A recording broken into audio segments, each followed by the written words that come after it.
are very brilliant. Ooh, they're so brilliant, the New York Times people. They must be because they think so themselves, you know, and so it must be true. So I want to read this brilliant passage from the New York Times. And they're from New York, don't forget. Hey, I'm from New York, but I'm really not brilliant. If I were, I'd be writing for the New York Times. Milosevic.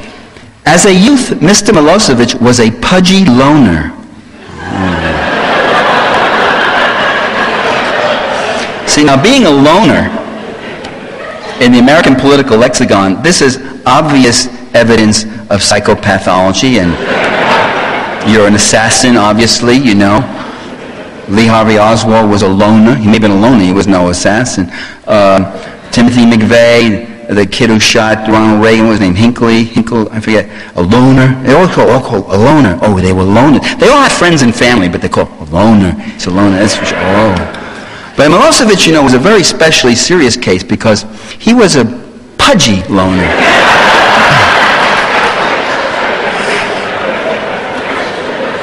See, now,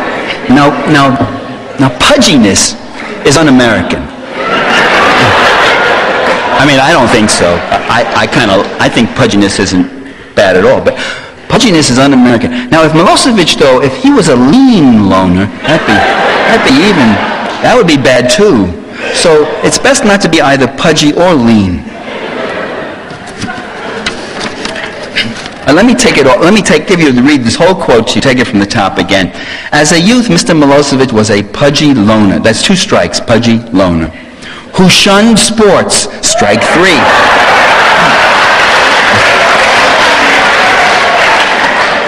And wrote poetry, strike 4.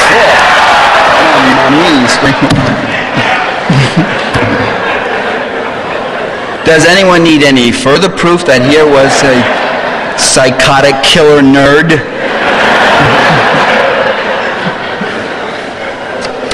The Times goes on. Today, Milosevic is often described in Serbian profiles as reclusive and moody. His country's been bombed into the ground. He's moody. With few friends. Yeah, a lot of them are dead. Though in public appearances and interviews, he can be as effusive and happy as a door-to-door salesman. Fascinating. Isn't it fascinating? So we have an effusive, reclusive salesman type. Even the managing editor of Foreign Affairs, the most establishment of journals we have, the managing editor notes, quote, Milosevic, who rules an impoverished country that has not attacked its neighbors, is no Adolf Hitler. He is not even Saddam Hussein. And it's pretty bad when Foreign Affairs starts sounding good, you know? It really makes you realize where our media, they're not our media, where their media really are at.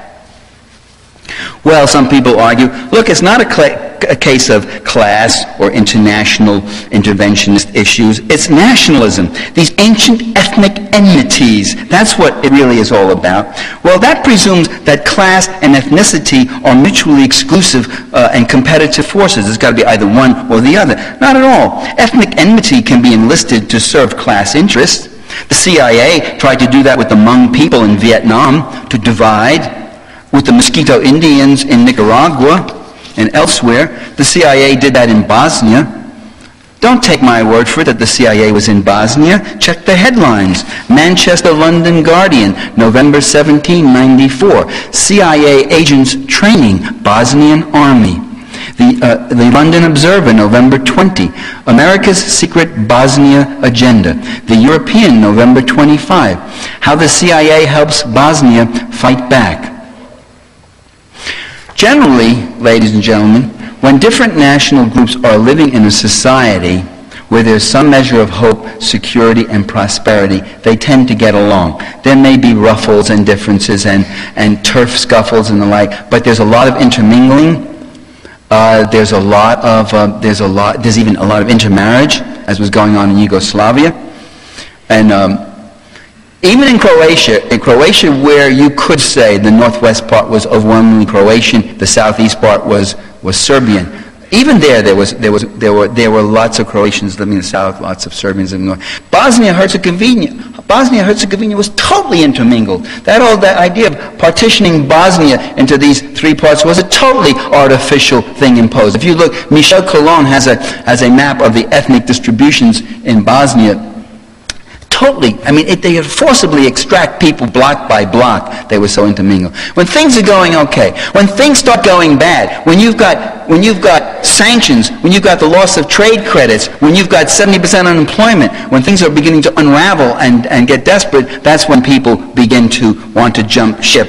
And when you've got a U.S. national security state backing the most divisive, militant, fascistic national elements, with fascist organizations arising in Yugoslavia that hadn't been seen in 45 years, armed with guns and money and organization and hired thugs, and operating with a blatant assurance that they had the whole might of the U.S. to their backs. That's when the divisions come, and you got a U.S. government that is actually pushing for civil war. And that economic decline and all that activated it. And what was the outcome? The outcome is that in Croatia, you now have the Republic of Croatia with President Tuđman, a Nazi sympathizer, who wrote a book saying the Holocaust wasn't all that bad and most of it never really happened. Tuđman, whose flag is the checkered Ustasi flag, which was the Nazi collaborators in World War II, whose army salutes with a straight-arm Nazi salute. Today, Tuđman, who suppressed the more liberal Croatian groups that wanted conciliatory policies with the Serbs. Tuđman, who presided over the forced evacuation of 600,000 Serbs from Croatia between 91 and 95. I don't see the media or the White House giving much indignant play to that one. Tuđman, who lives in obscene wealth along with his cronies, while the people of Croatia now wallow in economic misery. In Croatia, it's 5 years in prison if you criticize the president, but I don't hear Clinton talking about the need to bomb Croatia back into democracy. Then there's Bosnia, where the U.S. has supported the Muslim fundamentalist Izetbegović. Izetbegović, who was with the Waffen-SA when he was younger, in World War II. A Nazi, not a collaborator, not a sympathizer, but an active Nazi, and who today now is the president of Bosnia, and hailed as a democratic leader, who wants to establish a religious Islamic republic in Bosnia, who suppressed more liberal Muslim leaders.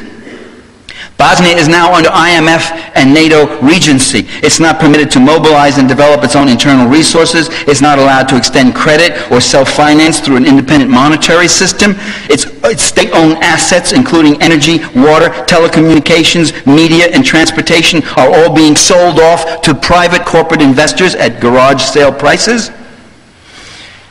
And the Serbian part of Bosnia, which just last year democratically elected a president who was against the free market reforms, was removed forcibly by NATO troops because he was thought to be a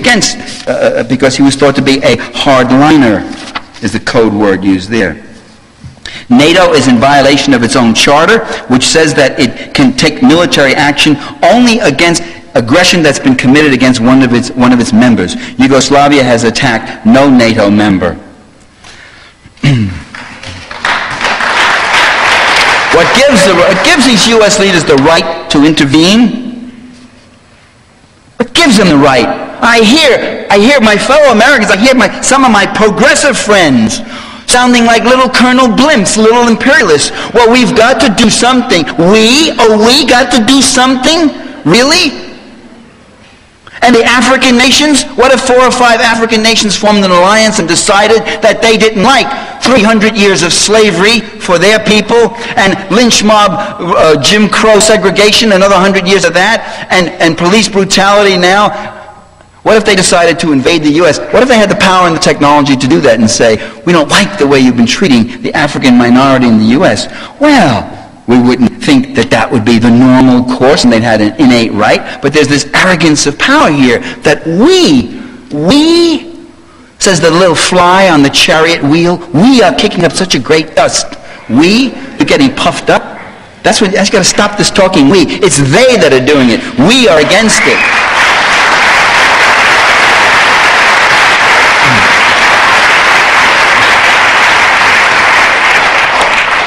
U.S. leaders have actually abandoned any kind of traditional diplomacy. You know, traditional diplomacy is a process of give and take.